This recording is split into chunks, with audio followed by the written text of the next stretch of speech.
Could you imagine rowboating out into the ocean, into the sea? Absolutely not. Above the abyss? No. And being like, I'm going to go steal some cannons. Be back, guys. It is none of my business what is in the abyss of the sea. That is too scary.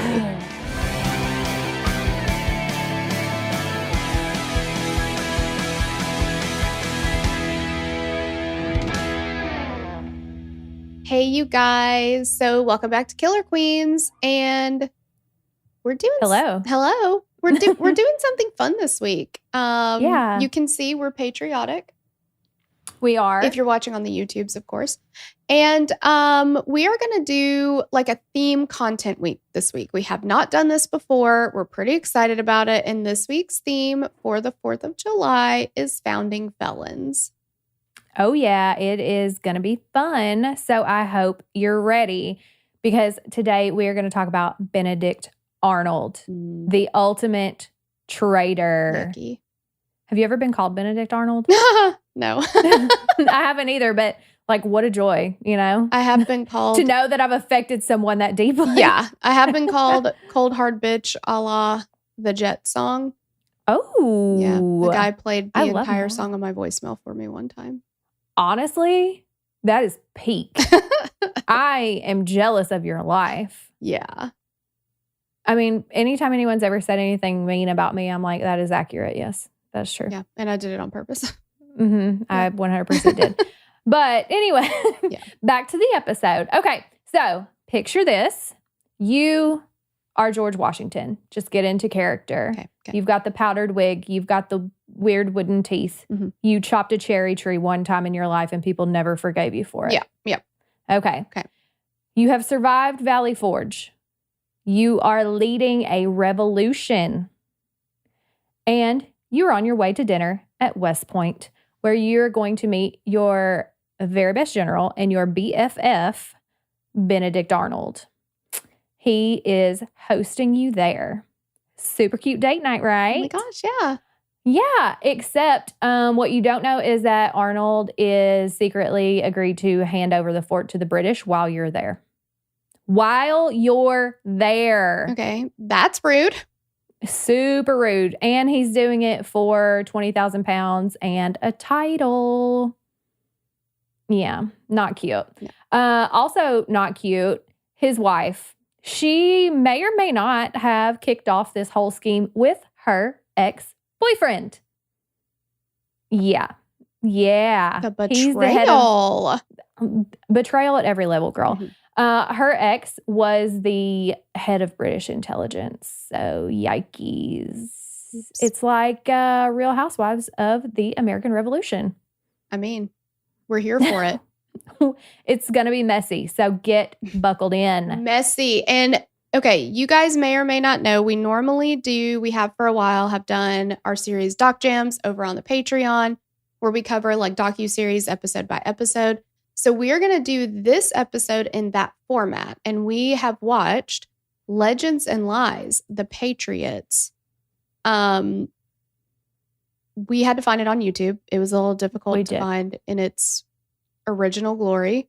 Narrated by none other than Dermot Mulroney. Yes. In its original glory, Torella, I'm going to throw this out there. Torella did not appreciate the cinematic masterpiece that this was. So I want you all to go watch it. I want you to berate her online for her lack of artistic knowledge and ability to see what is right in front of her. Apparently. Because it's so good. There were so many times that I literally busted out laughing. I was like, I know. Gosh. It was so funny.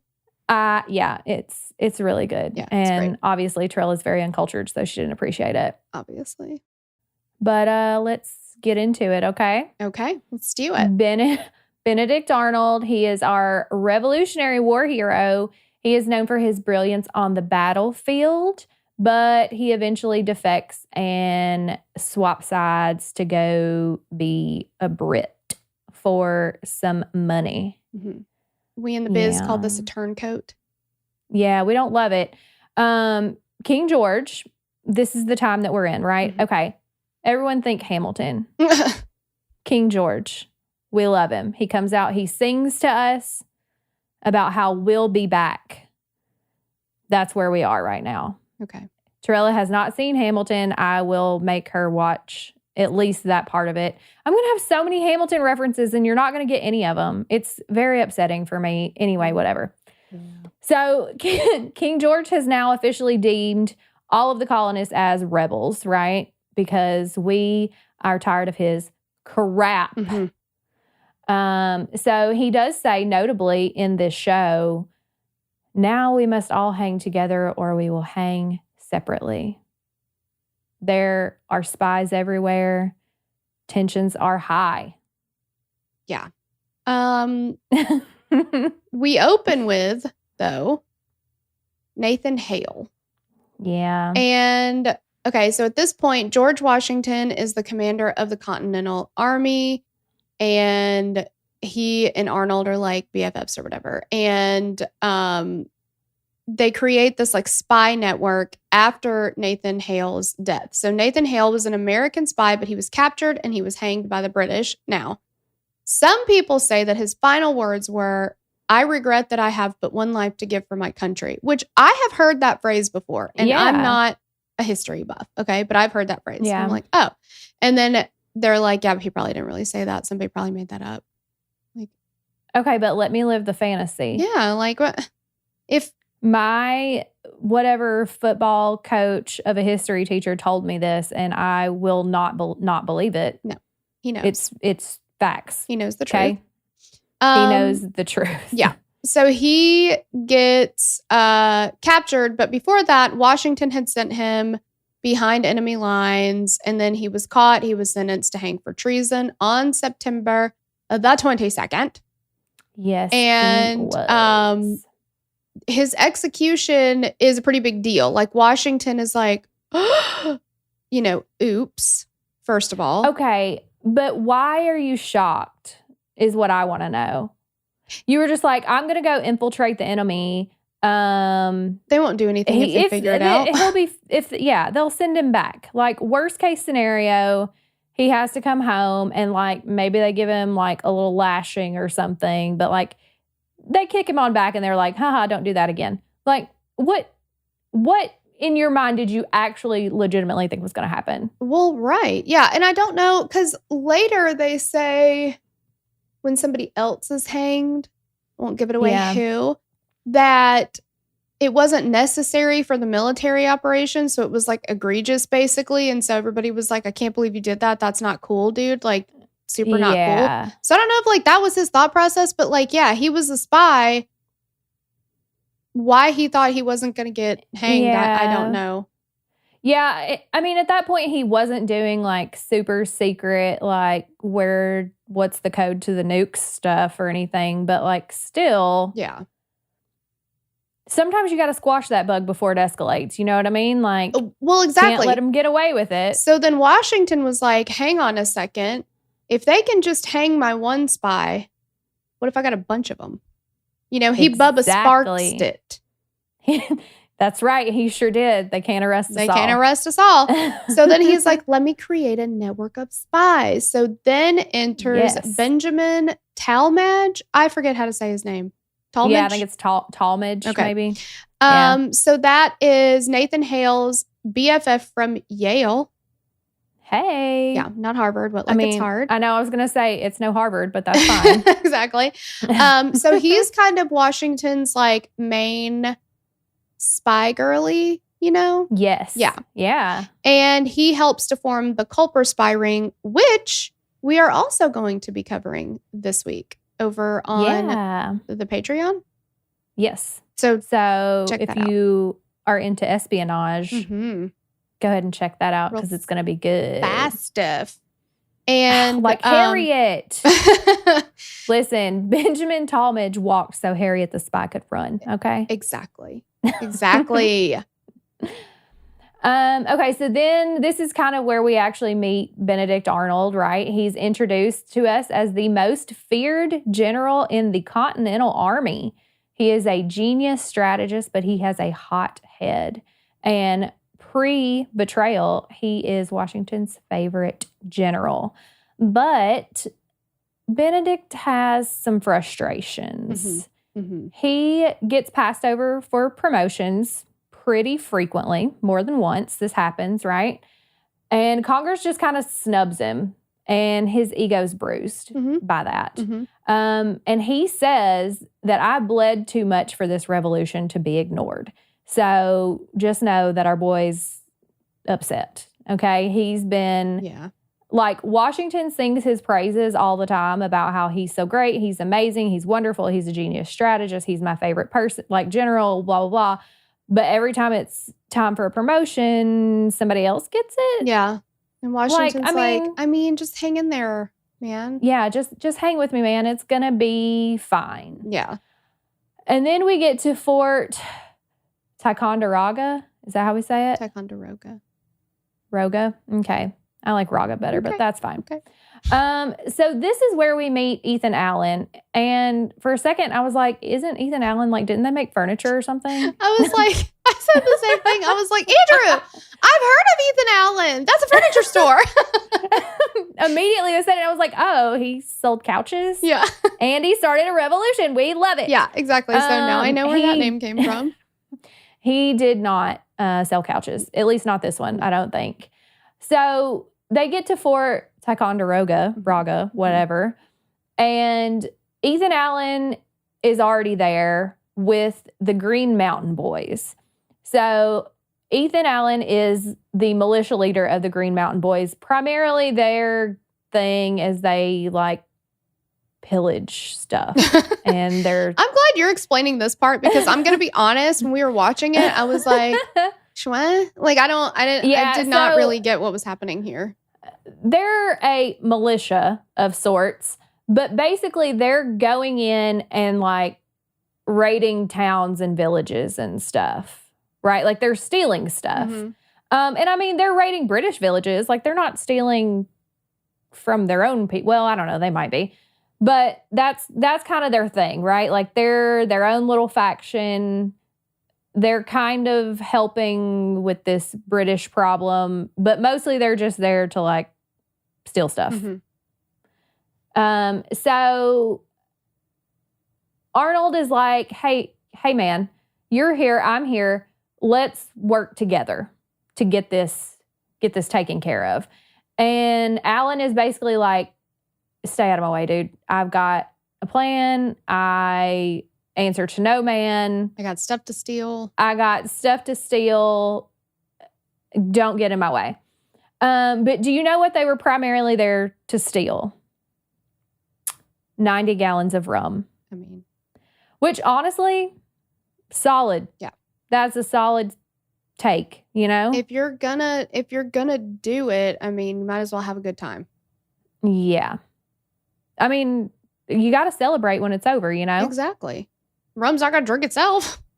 Exactly. And you got to get there before, you know, Jack Sparrow does. Otherwise, all the rum will be gone. So, they do end up capturing the fort pretty easily, actually. But our boy, Alan, takes all the credit for it. And so, again, Arnold has been snubbed, and he is bitter. He is bitter. And this is, yeah. This is kind of his first taste in being betrayed by someone he would deem a fellow patriot, right? Because even though Ethan Allen is like, he is part of the militia, he's still rogue and kind of doing his own thing. But in Arnold's mind, like, these are my people. And how dare he do this to me? Like, we did this together. I was my group was instrumental in this, and he just was like, "Oh yeah, thanks so much. We took the fort. Yeah, yay, Green Mountain Boys, go team." Yeah, and they definitely portray Benedict Arnold as like a me kind of guy. Like, I need the glory, I need the whatever. Where they talk about some of the other generals being more like, you know, this was for my country. It's not me. It was all, you know, kind of all of us. Yeah. Like, Benedict Arnold is not a real big team player. No. And I think what we kind of skipped over that they do talk about briefly in the episode is, like, when he was a kid, his dad was a super successful merchant, I think. Some sort of successful businessman. I think it was a merchant. I think a merchant. And at some point, I think it's his mother dies. His mother and his brother, maybe. 4 of his siblings die, I think they say. Okay. Of yellow Basically, fever. his whole family dies of yellow fever. And so the dad starts drinking. He's getting heavily taxed by the British, which basically tanks his business. Like, a lot of things kind of happen all at once. And so the Arnold family goes from this wealthy family in town to now my dad's a drunk. He's been kicked. I think he gets kicked out of the church, which in colonial times is huge. You're basically cast out from the village at that point. Yeah. And now they have no money, right? So this whole time, Benedict Arnold is trying to make a name for himself again. He's trying to kind of establish the legacy that he thought he was going to have. He's working really hard. Everyone's giving him credit for being so smart and such a genius, but they're never giving him credit for his wins. And so that is why he's bitter. That is why he's a angry little fella, as my mom likes to say. He's an angry little fella. Have you heard my mom say that? Probably. You probably have. She says it all the time. So he's big mad about a lot of stuff. And this is just kind of piling it on because he sees Ethan Allen as like his ally, his equal, like we're on the same team. This is a team effort. We're working together. And Allen beats him to the punch and is like, nah, I did that. Yeah. That was me. Yeah. I did it by myself. Nobody helped me. Yeah. Nobody helped me. And as my reward, I'm taking this 90 gallons of rum. Thank you so much. Exactly. See you at the next one. Yeah. So he's pretty upset. And then the Canada campaign happens. So he has to trek 350 miles through the snow, uphill both ways, mind you. Uphill both ways. To Quebec. Ugh. Quebec. First of all, brave. I could never. I am leading, if I'm leading any sort of campaign where we have to trek anywhere, it will be only in good weather. Yeah. We will be traveling with, at a minimum, an RV. And that is at a minimum. Yeah.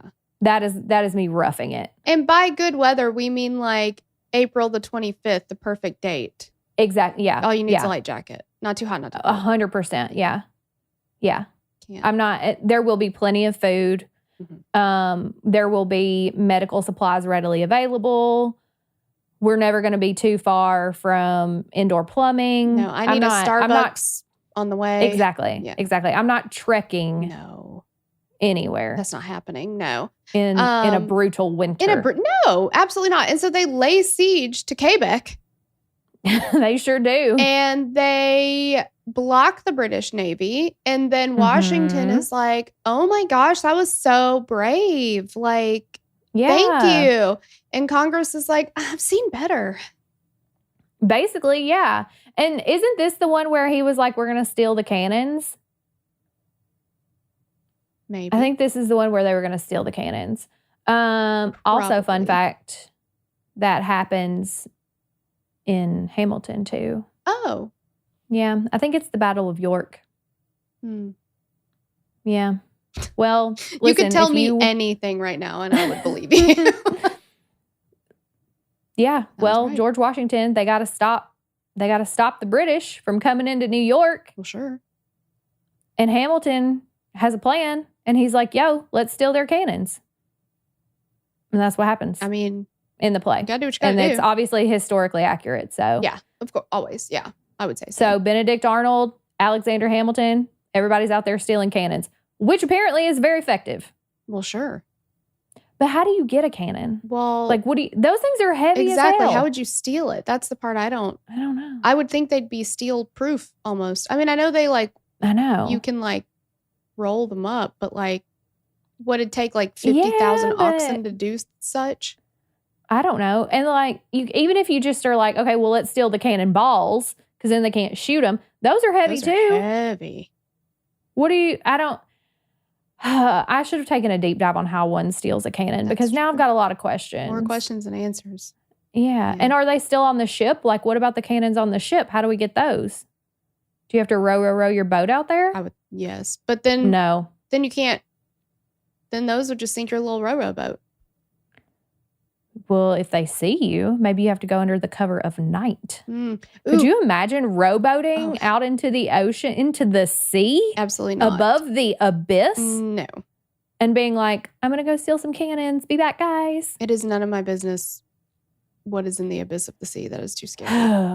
But maybe they could do the like Captain Jack Sparrow thing where they turned it over and they had the, but it's the middle of winter. Well, you get the frostbite. That's true. You would get the frostbites. I don't know how you do it. Okay, well, we'll have to do a whole other episode on how one steals a cannon. This is why we're not generals. Yeah, exactly. Obviously. But yeah, like you said, Congress was still like, try harder, fam. Was it that cool? Yeah. Then, I was about to say Alexander Hamilton. Benedict Arnold does try harder. He does. At the Battle of Saratoga. Okay, this was the first, like, where I really, really laughed out loud. Because when he took his little sword. Oh, and he slices the tent. Yes. It looked like the sword was not strong enough to cut into that fabric. And I just busted out laughing. And I was like, how many takes did that take? Just the whole thing. I was laughing so hard. When I did it, I was like, what a painful way to die. If you're going to run me through with a sword, at least sharpen it. Yes. That was like a butter knife. Yes. He had to really work to get it through there. It was upsetting. Yeah. Okay, well, why is he upset at the Battle of Saratoga? I would love to tell you. Mm-hmm. There's a guy, and his name is General Gates. Yeah. And he basically ignores all of Arnold's contributions to the battle. So the men love Benedict Arnold.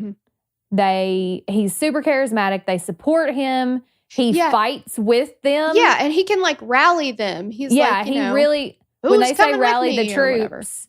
Yeah, when they say rally the troops, they are talking about Benedict Arnold. Exactly. Like they followed him, they loved him, they respected him.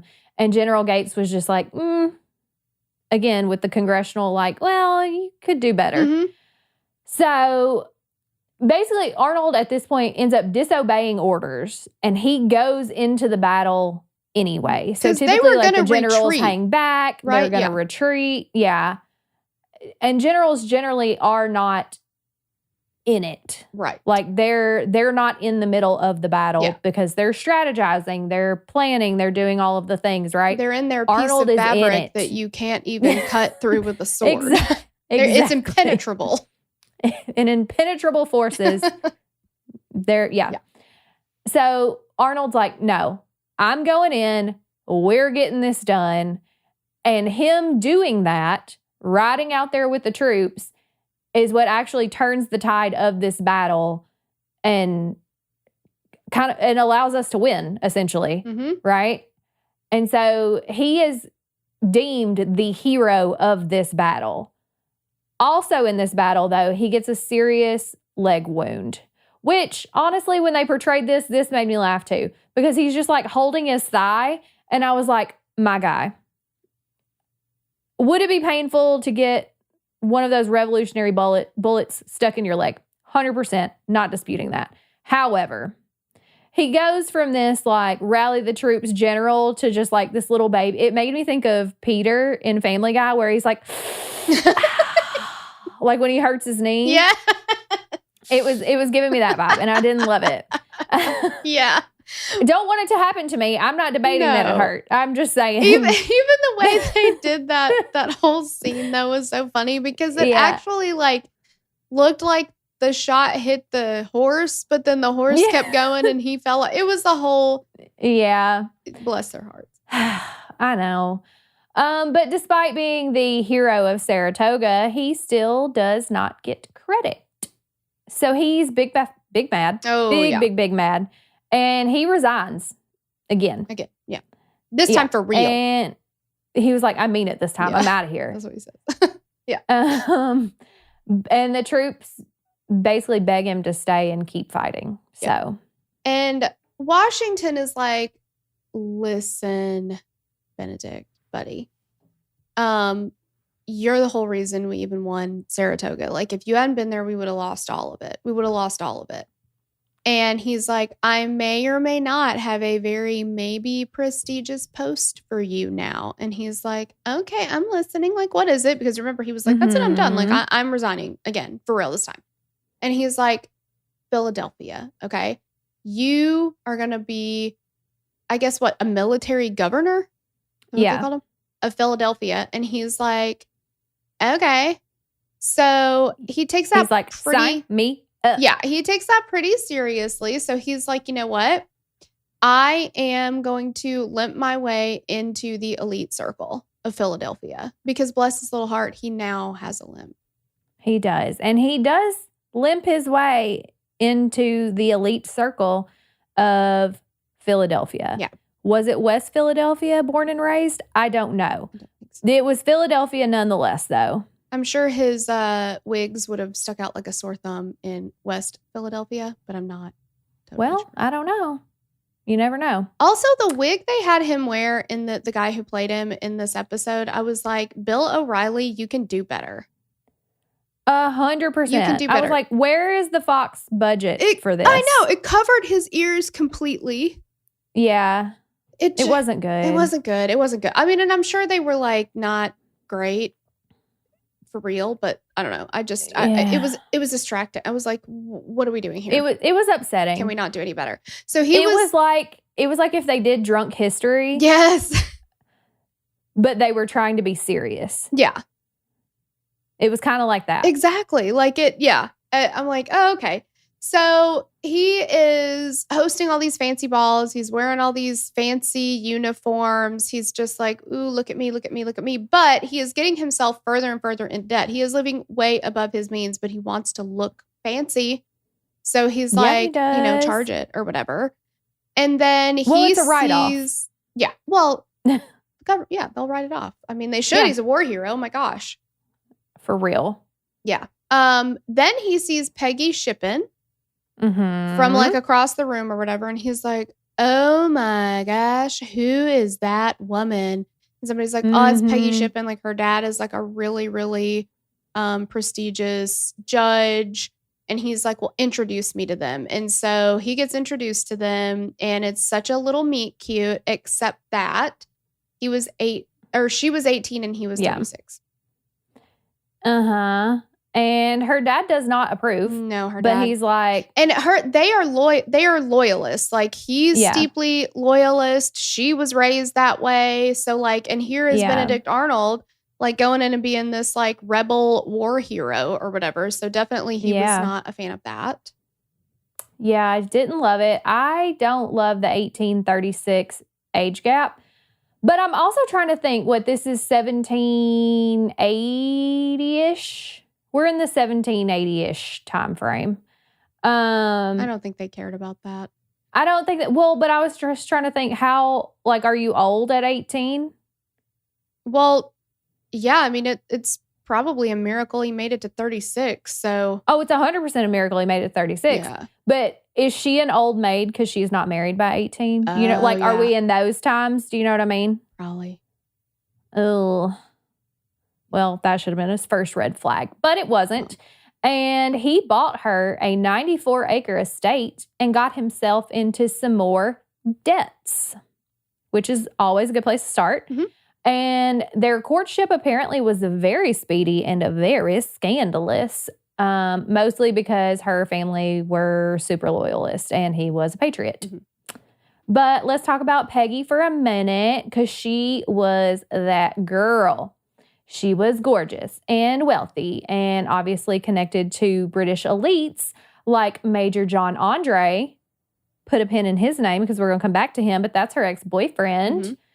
And she kind of is blamed, and we can rage about this in a minute, for Arnold defecting. So they kind of basically say that she conned him into it, that she was so pretty and wealthy and used her feminine wiles to get to him. But also in the midst of all of that, Benedict Arnold ends up facing court-martials a court-martial for some shady dealings that he's been doing, right? So I could not remember all of the reasons that he was being court-martialed because I was like, what the heck did he do? Yeah.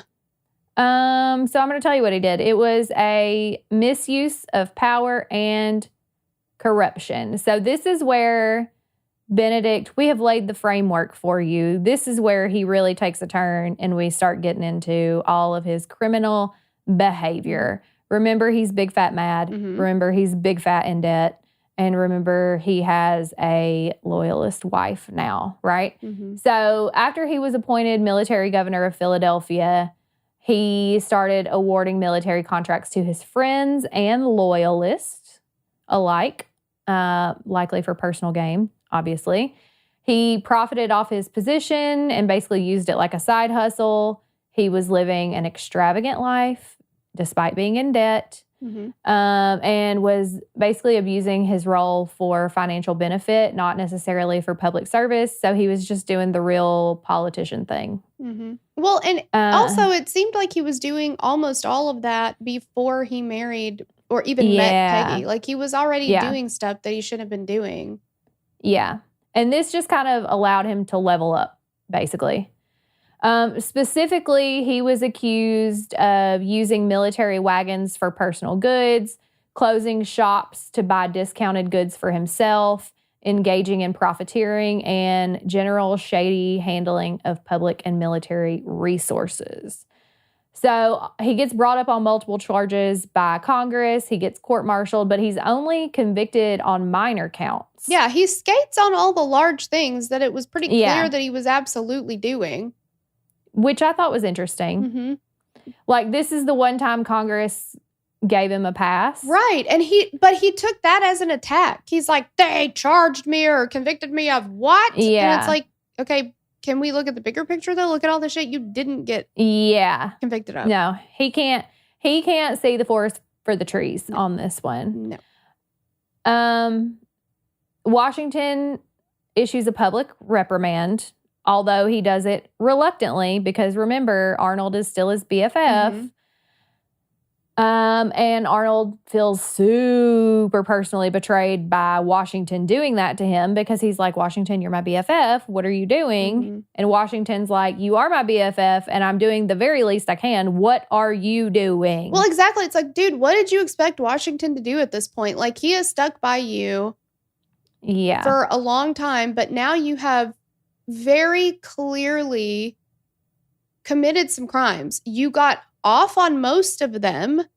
Yeah. But he has to say something or it's not a good... He's got to say something. Yeah. He can't not say something. Yeah. But that's basically Washington coming for him in a public reprimand is basically the straw that breaks the camel's back. And for that, or for Arnold, that is like the ultimate betrayal. I'm no longer a patriot. I'm done with this kind of thing, right? But lucky for him, Peggy's keeping in touch with some British officers that she knows. Exactly. So she's like, why don't I get you in touch with some of them? Mm-hmm. That's at least how this documentary portrays it. And a lot of historians believe that she's the one who reached out to the British first because she had contacts. So he starts communicating with Major John Andre, who used to date Peggy. They look like they might still have a little something going on in this documentary. They did. There's some longing looks and some, I thought they were going to kiss at one point. I guess that was just I was very confused why they weren't still together, honestly. Well, yeah, what happened there? We need a whole... You know what I was thinking last night, too? I was like, because in this documentary, they have the talking heads come in and they're like, well, he did this and he didn't like that, blah, blah, blah. I'm like, history is just gossip for boys. It's 100% gossip for boys. And at the end of this script, I think I put it at the end, I've got some more gossip. Oh, no, never mind. I worked it in. Sorry. We're already talking about it. Oh, okay. Sorry. But he is now, John Andre is now the head of British Intel.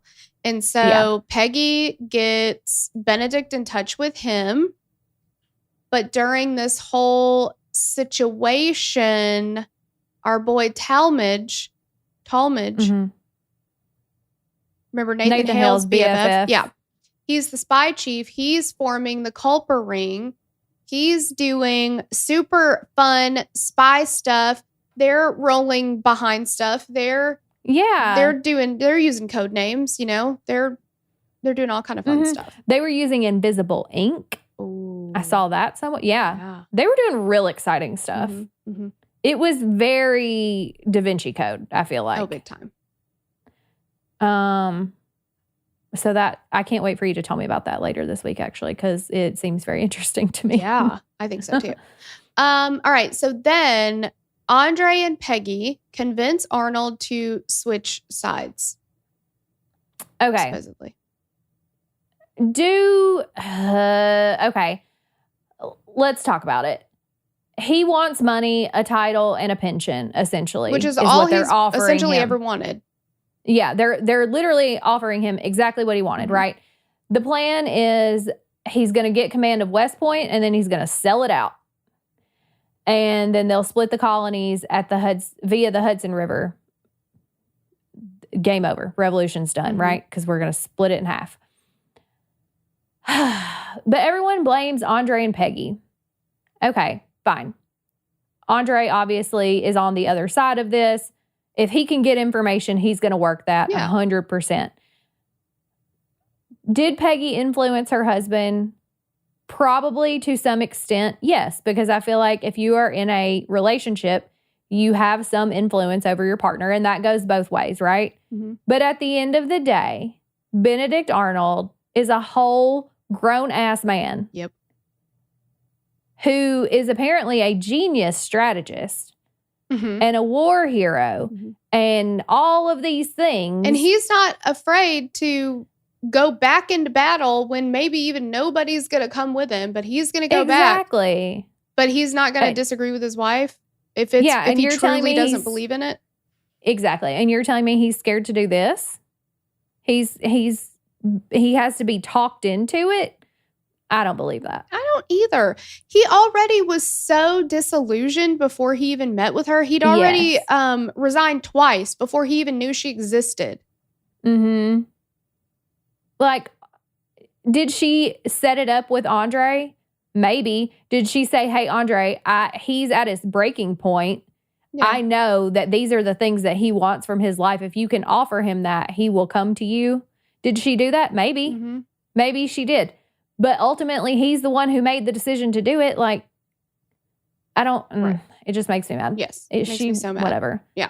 I think she played a part. Sure. But he was the ultimate decision. She's not the one to blame. Like, we're not like, oh, he would have never done that had this, woman not gotten in his head. Yeah. Like, ugh. No, he 100%. He was looking for an opportunity, and it just so happened that she had the connections to set up the opportunity. And he knew and if it wasn't her, it would have been somebody else. Well, yeah. And he knew that her family were loyalists. He knew that she was before he met her. So if that's not something you want to even have the possibility of, why would you then marry somebody who... Yeah. If he was so staunchly a patriot and I would never, ever betray my country, I can't imagine that he would marry someone so close to the quote enemy. Exactly. Yeah. That doesn't make sense. Exactly. But okay, let's blame her. Sure. Yeah. If she had pretended to be a patriot the whole time. Yeah, that would have been different. Yeah. But whatever. All right. So Arnold agrees he's going to hand over the fort and he's going to time it while Washington is there visiting. He said, you know what? You can have him on a platter. I don't care about that guy anymore. Yeah. He's given him a big middle finger. The middlest of middle fingers, if you will. So Andre brings the signed terms, which is an offer of 20,000 pounds. And he will get a title and a pension as well. I did the conversion math for you. And by me, I mean, I Googled it. So if you were wondering how much our dearest Benedict was willing to sell us out for, 20,000 pounds in 1780 is the equivalent in purchasing power to about 4,587,000 $1,544.64. I had to look up. I was like, how do you say cents? Oh, yeah. What is that? I don't know what that is. Pence in case you're wondering. Cents. Okay. Pence cents. Yep. So over 4.5 million pounds, which I Googled this, and officialdata.org is who told me that. So it said official in the title. I didn't question it. But that is the equivalent for all of our U.S. listeners of $6,236,514.62. I have a feeling a lot of Patriots would turn some information over for that. Mm-hmm. Mm-hmm. Like, bro, I don't have to worry about anything ever again. Fine. Yeah. Listen, I would have sold him out for less. 100%. He could have saved a lot of money with me. Yeah. If you'd let me start the negotiations, I'd be like, yeah. And then they could have given me an award for saving the government so much money by being such a good negotiator. Exactly. Exactly. So he missed out. He missed out on an opportunity to both get an award and some money. But, that's his life. He can do what he wants. He chose America's OG backstabber instead. So, well, somebody had to do it, Yeah. So they've got this signed agreement, right? And they're taking it back to the British Army, government, whatever. But the ship that Andre is on gets fired on. And he's got this letter with him. Mm-hmm. And then Andre is now stranded, right? Mm-hmm. Because his ship is gone. Yep. So he disguises himself in civilian clothes and is then he becomes now classified as a spy and not a soldier because he's not wearing his uniform. So I thought this was super interesting that they made the distinction that had he left his uniform on, he would have been a prisoner of war. Right. But because he changed clothes into civilian clothes, now we classify him as a spy and we are therefore going to treat him differently. So what if they had caught him when he was in his jammies? Then, does it just matter what they catch you? What if they'd come to his house and caught him then?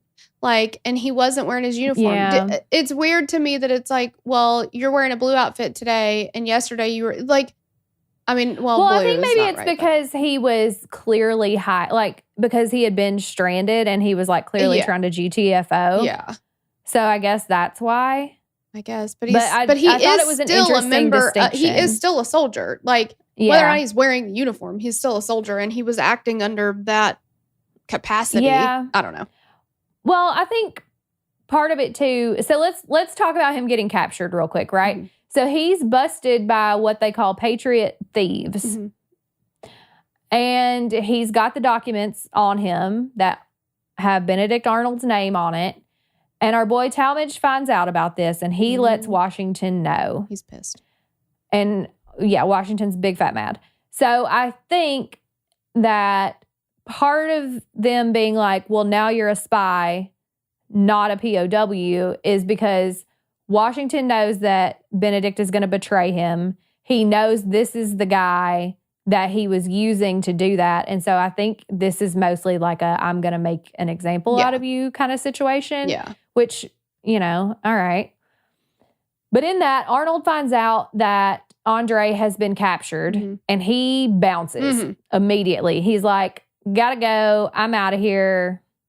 Yeah. See you next time. He's like, I gotta go up to my room real quick. I'll be right back. Everybody just hang on a second. Hey, everybody be cool. Yeah. I'll be right back. And he and Peggy go up there and he's like, I have to leave. They know. And oh my gosh, this scene. Okay. So then he's like, just pretend like you don't know anything. Like, you know nothing about any of this. Do you understand? And she's like, I understand. And he's like, I love you. And she's like, I love you. And then he gives her this big kiss.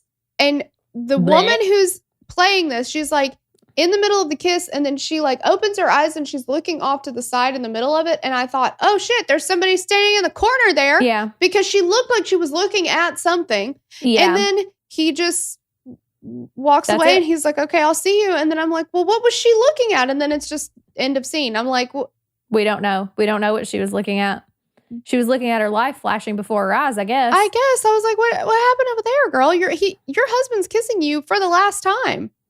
Yeah. You stay in the moment. She had a moment later, right? Oh. Because Washington is on his way to West Point. when he finds out about all of this going on. And he tells Benedict tells Peggy, play dumb. She does not. Well, I mean, she kind of does. But apparently she goes into a full-blown hysterical episode in front of George Washington. They suspect that it was probably to like distract him from Benedict leaving. But the point is, she does a full over-the-top, like, think It Takes Two. Mary-Kate and Ashley when she's like playing the piano. Chopping. And then all of a sudden, I'm going to play a piece from Choppin'. And then at the end, she like does the hand on the forehead and she's like, and then just like drops to the floor. Like it is very much one of those. I mean, that's what they made situations. sofas for anyway. I know. Yeah. But she throws herself down on the fainting couch and she's screaming, crying, and she's like, I had no idea, essentially is what happened. Yeah. But she big fat did, and she's big fat liar. Yeah, so Washington's like, there's that. Miss me with that. Yeah, he's like, no, thank you. But Benedict does get away. Mm-hmm. So, I mean, good for him. They follow him in the show. They follow him to the river, and so he gets in his little rowboat, and he's rowing, and there's like 10 dudes with guns shooting at him, and he's like from here to right over there, and they all miss him. And then Washington gets up, and it's just like, if you think about if that had really happened, they're all standing there and they're like from here to right over there, and he's rowing, and they're like, oh, we lost him. But like, you can still Jump see in him. The water and get like he's not that far away. They could have had a conversation. Like you could hear him being like, like rowing or whatever. And it's like, God, that's got to be so awkward. It's also, like, there are like 10 of you guys. Find another boat and put like 2 dudes in there. Yeah. Because 2 people are going to row that boat faster than him. Like, just go catch him. You could have totally caught him. Yeah, they were like, well, he's in the water now and he's upwards of 3 to 4 feet away from us. So there's nothing we can do about it. He's gone. It's lost. He's gone. He's lost to the wind. We'll never see him again. We tried. We did everything we could. We did our best. Okay. We did our best. But he does make it to the British ship, and so he is safe. Yes. Andre, though. Not safe. Not safe. Not safe. He's captured, and he's found guilty of spying. And so the British are like, listen, we want him back. We would like to have him back. And Washington's like, okay, fine, then give me Arnold. And then the British were like, but if we give you Arnold, then people won't keep defecting back to us. Like they won't trust us. So that's a no deal. Yeah.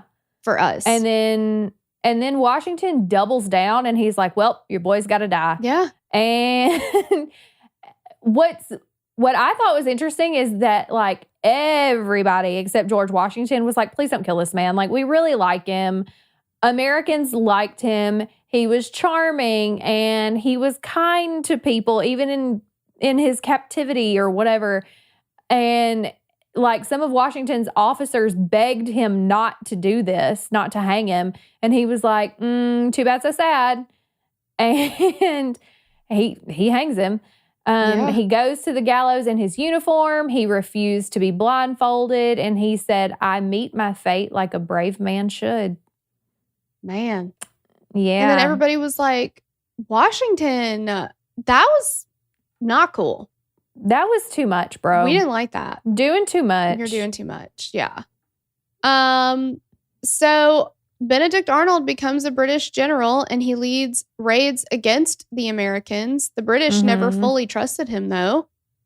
Which is tragic for him. Like, all this work his whole life, he gets to the other side where he gets everything he's ever wanted, and they're still just like, well, we don't know if we trust you, man. That's like... Which, I mean, on their part is fair. I mean, yeah. Yeah. He's already defected once. Yeah. Who's to say he won't do it again? Which, like...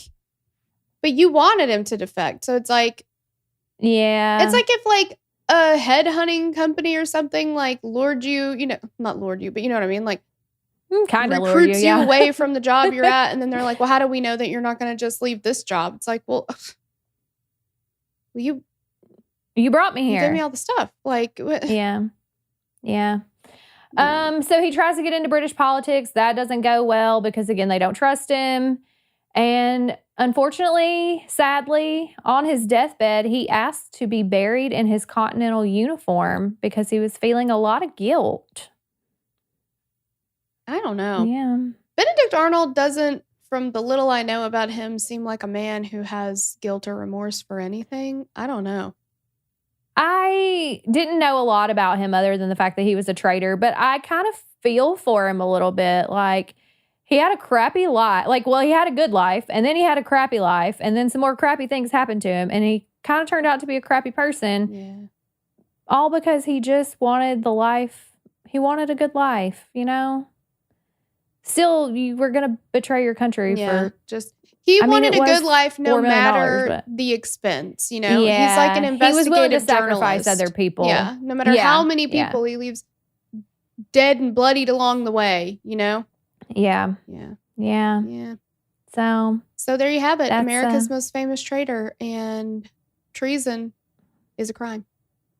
It sure is. And if you don't row your boat fast enough to the British ship, you will hang for it. 100%. So yeah, that's it. But that's it. That is founding felon number 1 of the week. Mm-hmm. So be sure to check out the rest of them this week and let us know if you like, some of these switching it up kind of things. We're having fun with it. Yeah. Yeah. And we will catch you next time. Bye. Bye. If you like this episode, be sure to like this episode and follow the show so that you never miss out on new episodes. Get in on the conversation on Facebook and Instagram. You can find us at Killer Queens Pod, or you can join our Facebook discussion group at Killer Queens Podcast, where we discuss cases covered on the show and all things 90s.